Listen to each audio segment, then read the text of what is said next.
আয়না ঘর, উফ কি ভয়ঙ্কর সে ঘরের বর্ণনা। সবসময় হেডলাইনে দেখেছি গুম হওয়ার ঘটনা, কিন্তু আজকে যখন নিজের কানে কোনো ভাইয়ের লাইভ শুনছিলাম, সত্যি বলছি ভয় আটকে উঠছিলাম। আসসালামু আলাইকুম, আমি ফারিয়া। আমার ফারিয়াস ফ্যামিলি ব্লগ চ্যানেলে সবাইকে আরও একবার স্বাগত জানাচ্ছি। কাছে এবং দূরে যে যেখান থেকে আজকের ভিডিওটি দেখা শুরু করেছেন, আশা করি সবাই খুব ভালো আছেন, পরিবার পরিজন নিয়ে নিরাপদে আছেন। আলহামদুলিল্লাহ, আমিও আমার পরিবার পরিজন নিয়ে ছানাপোনা নিয়ে খুব ভালো আছি। আর্টিফিশিয়াল ফুলগুলোতে বেশ ধুলা জমে গিয়েছে, বেশ কিছুদিন ধরে পরিষ্কার করা হয় না, তা আমি ফুলগুলোকে পরিষ্কার করে নিচ্ছিলাম। এই ফুলগুলো দেখতে কিন্তু একদমই রিয়েল মনে হয়। আমি যখনই তাকাই তখনই মনে হয় আমার কাছে এক তোড়া কামিনী ফুল, দেখতে বেশ ভালো লাগে। তো যখন পরিষ্কার করি একদমই চকচক করে দেখতে, আর সাদা জিনিস তো একটু ধুলা জমে গেলেই কিন্তু খুব চোখে পড়ে।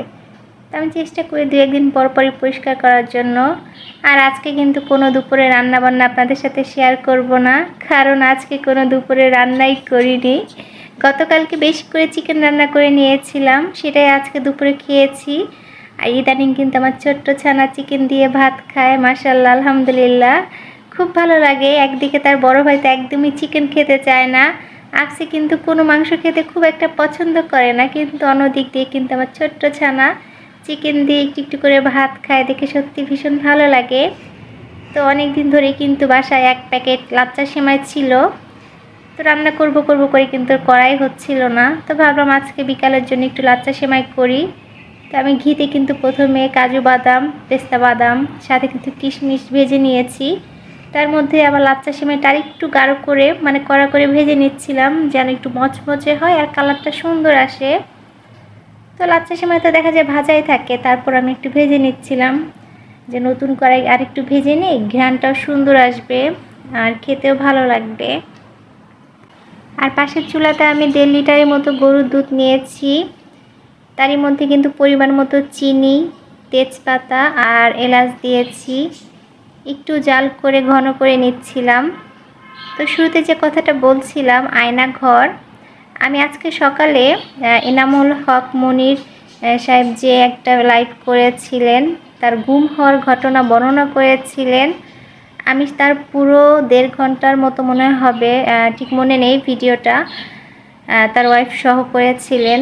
তো লাইভটা দেখে আমি পুরোই হতবাক হয়ে গেলাম যে আল্লাহ, সবসময় টিভিতে কিন্তু হেডলাইন দেখতাম যে এ গুম হয়েছে, সে গুম হয়েছে। আজকে পুরো ঘটনাটা শুনে আমার রীতিমতো হাত পা কাঁপছিল, যে একটা মানুষকে কিভাবে তার কোরিয়া যাওয়ার কথা ছিল, তাকে এয়ারপোর্ট থেকে গাড়িতে তুলে নিয়ে চলে যায়।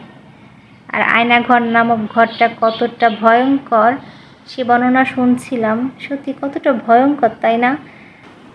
যারা এখনও এনামুল হক মনির সাহেবের লাইভটা শোনেননি বা দেখেননি, তো অনুরোধ করছি সবাই কিন্তু লাইভটা অবশ্যই দেখবেন, অনেক কিছুই জানতে পারবেন। আসলে এই আয়না ঘর কী, আয়না ঘরের মধ্যে কি করা হয়, কতটা কষ্ট দেওয়া হয় মানুষদেরকে, শুনবেন লাইভটা অবশ্যই শুনবেন, অনেক কিছু জানতে পারবেন। আমাদের দেশে কিন্তু এতদিন একদমই মেধার মূল্যায়ন করা হয়নি। তা আমি কিন্তু লাচ্চা সেমাইটা রান্না করে নিচ্ছি। লাচ্চা সেমাইটা রান্না করা তো খুবই সহজ, আমরা সবাই কম বেশি জানি, নতুন করে বলার কিছুই নেই। তা আমি কিন্তু গরুর দুধটা গরম থাকা অবস্থাতেই বাটিতে প্রথমে লাচ্চা সেমাইটা দিয়ে নিয়েছিলাম, তারপরে গরুর দুধটা দিয়ে দিচ্ছি, যেন গরম গরমেই কিন্তু লাচ্চা সেমাইটা নরম হয়ে যাবে। আমার কাছে কিন্তু লম্বা সেমাই চাইতে লাচ্চা সেমাই রান্না করাটাই বেশি সহজ মনে হয়। তবে একটা সময় ছিল যখন কিন্তু লাচ্চা সেমাইটা খুব বেশি পছন্দ করতাম, মাকে কিন্তু ঈদে বলে দিতাম যে মা লাচ্চা সেমাইটা অবশ্যই রান্না করবা। তখন কিন্তু দেখা যেত দুধ সেমাইটা খুব একটা পছন্দ করতাম না, ভালো লাগতো না খেতে কেন জানি। আবার এখন কিন্তু লাচ্চা সেমাই চাইতে দুধ সেমাইটা বেশি পছন্দ করি, ভালো লাগে খেতে। এই যে আমি সেমাই রান্না করছি, আমার আফসি কিন্তু একটুও খাবে না। আফসি একদমই সেমাই পছন্দ করে না, একদমই না। ওকে জোর করে ঈদের মধ্যে 1 চামচ সেমাই খাওয়াই, খুবই জোর করে, ও একদমই পছন্দ করে না সেমাই। আমি কিন্তু একসাথে বেশ কয়েকটা বাটিতে সেমাইটাকে সেট করে নিচ্ছি। তা আমার মোটামুটি সেমাই কমপ্লিট। তো আমি উপর দিয়ে এখন কিশমিশ, কাজু বাদাম, পেস্তা বাদাম কুচিটা দিয়ে একটু ডেকোরেশন করে নিব, এরপরে ফ্রিজে রেখে দেবো। তো ঠান্ডা ঠান্ডা খেতে কিন্তু বেশ ভালো লাগবে। আর সেই সাথে বরাবরই আপনাদের কাছে যে কথাটি বলে থাকি আপনাদেরকে আরেকবার স্মরণ করে দিতে চাই, আমার ভিডিও যারা দেখা শুরু করেছেন দেখতে দেখতে এখনও আমার সাথে আছেন, যারা একটা লাইক দিতে ভুলে গিয়েছেন প্লিজ একটা লাইক দিবেন যদি আমার ভিডিও ভালো লেগে থাকে। আর যারা আজকে আমার চ্যানেলে প্রথম আমার ভিডিও দেখছেন, আমার ভিডিওর কোনো অংশ যদি একটু হলেও ভালো লেগে যায়, যদি মনে হয় আমার চ্যানেলটি সাবস্ক্রাইব করা উপযুক্ত, প্লিজ আমার চ্যানেলটি সাবস্ক্রাইব করে পাশে থাকবেন।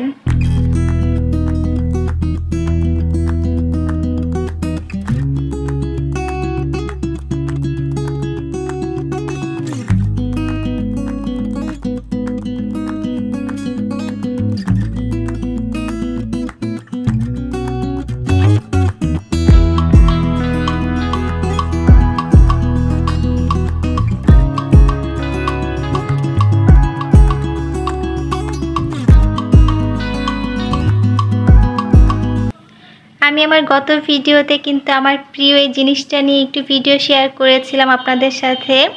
সেখানে অনেক আপুদের কমেন্ট পেয়েছি, অনেক সুন্দর সুন্দর কমেন্ট পেয়েছি। তো দুজন আপু কিন্তু আমাকে কমেন্টে জানতে চেয়েছিলেন আমার এই সেলাই মেশিনটার দাম কত। মাখুনি ব্লগার আইডি থেকে প্রিয় মাখুনি আপু কিন্তু আমাকে কমেন্ট করেছিলেন যে আপু তোমার সেলাই মেশিনটা খুব সুন্দর, সেলাই মেশিনটার দাম কত। এছাড়া মামনি ব্লগার আইডি থেকে মনি আপু আমাকে কমেন্ট করেছিলেন যে আমার সেলাই মেশিনটার দাম কত। তো আজকে যদি আপুরা আমার ভিডিও দেখে থাকেন তা আপুদের উদ্দেশ্য করে বলছি, আপু আমি এই সেলাই মেশিনটা কিন্তু 2016 সালে কিনেছিলাম, অনেক বছর আগে। তো এটার মডেল কিন্তু 1408, বেশ পুরনো একটা মডেল। বর্তমানে কিন্তু এর নতুন আপডেট বের হয়েছে, নিউ ভার্সন, খুবই ভালো, অনেক ধরনের সেলাই হয়। তো আমার এটাতে কিন্তু বিভিন্ন ধরনের সেলাই হয়, এটাও কিন্তু খুবই ভালো সার্ভিস দেয়। আমি কিন্তু অনেক বছর ধরে ব্যবহার করছি, যদিও খুব বেশি ব্যবহার করা হয় না, তারপরেও আমার কাছে কিন্তু বেশ ভালো মনে হয়। তো দামটা কিন্তু আপু এই মুহূর্তে আমার মনে নেই, তো একদমই মনে নেই। তবে হ্যাঁ, গত বছর কিন্তু আমার এক পরিচিতা, সে কিন্তু সেলাই মেশিনটা কিনেছিল 9000 টাকা দিয়ে। তো আপু তোমরা কিন্তু সিঙ্গার শোরুমে গেলেই কিন্তু জানতে পারবা 1408 মডেলের সেলাই মেশিনটার দাম কত। ভিডিওর এই অংশটা হচ্ছে যেদিন পুরো বাংলাদেশে খুশির জোয়ার নেমে এসেছিল, আমরা দ্বিতীয়বার স্বাধীনতা অর্জন করেছি। সমগ্র বাঙালি কি খুশি, তাই না? সবাই মিলে ছাদে গিয়েছিলাম একটু আনন্দ ভাগাভাগি করে নিতে। হঠাৎ করে আমাদের বাসার খুব কাছাকাছি একটা 3তলা বিল্ডিংয়ে আগুন ধরিয়ে দিল। প্রথমে প্রচুর ভাঙচুর শুরু করলো বাইরে থেকে, বাসাতে কেউ থাকে না, সবাই ঢাকাতে থাকে। তো সেই সুযোগটাই কিন্তু ওরা নিয়েছে, প্রথমে ভাঙচুর শুরু করলো চোখের সামনে, তারপর আগুন ধরিয়ে দিল। এই ধরনের বিশৃঙ্খলা সৃষ্টির জন্য কিন্তু এত এত ছাত্রছাত্রী, সাধারণ মানুষ, নিষ্পাপ বাচ্চারা প্রাণ দেয়নি। আমরা চাই আমার সোনার বাংলাতে আমার সন্তানেরা বা আগামী প্রজন্ম যেন নিরাপদে বেড়ে উঠতে পারে।